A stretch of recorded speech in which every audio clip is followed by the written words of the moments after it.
আর্জেন্টিনার মতো দল সান মারিনোর কাছ থেকে যেখানে 3 পিস পরে, সেখানে আমার বাংলাদেশের টাইগাররা, বাংলাদেশের গর্বিত সন্তানরা ইউরোপের মাটিতে যাইয়া ইউরোপের দেশকে, সান মারিনোকে 2-1 গোলে ম্যাচ হারায়।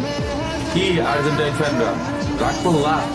রাগ করার এই তো না, যেটা সত্যি সেটাই মানতে হবে বস। দেখলেন তো ভিডিওটা। এখন আমি যদি কিছু বলি, কিছু লোক কমেন্ট বক্সে এসে গালিগালাজ করবো, বলবো যে মোল্লা সাহেবের মুখ খারাপ, কিছু বুঝছেন?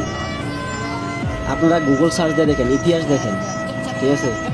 এখন পর্যন্ত আর্জেন্টিনা সান মারিনোর লগে কোনো ধরনের খেলা খেলেনি। আর সে বলতেছে আর্জেন্টিনা 3টা খাইছে সান মারিনোর কাছে, ঠিক আছে?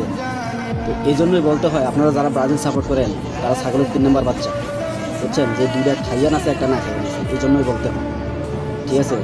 আপনারা কোনো কিছু দেখেন না, শুধু একটা যেটা আসে, মানে যেটা সামনে পড়ে ওইটাই দেখছেন। এখন তো দেখলেন ভিডিওটা, আর আমি কিছু পিক দিছি, ওইগুলোও দেখেন, ঠিক আছে? ওইগুলো দেখেন, যদি বোঝেন তো ভালো মানুষ, বুঝলেন তো বুঝলেন, না বুঝলে কিছু করার নাই, ঠিক আছে না? বুঝলে বুঝপাতা, না বুঝলে তেজপাতা। আমি এখানে আরেকটা স্ক্রিনশট দিছি, ওইটাও দেখেন, স্ক্রিন রেকর্ড দিছি, ভিডিওটা এটা দেখেন।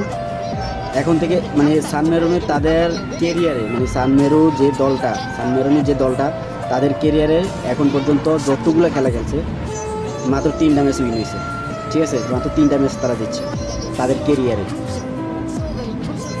তারা বড় বড় টিমের সাথে খেলছে, তারা মনে করেন যে 13টা 14টা 11টা 10টা গোলও খাইছে, বড় বড় দলের সাথে খেলছে। জার্মানির সাথে 13টা খাইছে, ঠিক আছে? আর্জেন্টিনার সাথে এখনও খেলে নাই, ব্রাজিলের সাথে এখনও খেলে নাই। কিন্তু এই ছেলেটা ভিডিও বানিয়েছে যে আর্জেন্টিনার কাছে তারা 3টা খাইছে, সান মেরুনে 3টা দিচ্ছে আর্জেন্টিনাকে, আর বাংলাদেশ আর্জেন্টিনার সান মেরুর সাথে জিতছে। এখন ফালতু ভিডিও কে বানাইতে পারে বলেন? এবার আপনারা বলেন, এই ধরনের ফালতু ভিডিও কে বানায়? এই জন্যই বলতে হয় যে আসলে যারা ব্রাজিল সাপোর্ট করে তাদের সেন্সের সমস্যা আছে, মাথায় সমস্যা আছে তাদের, কিছু বুঝছেন?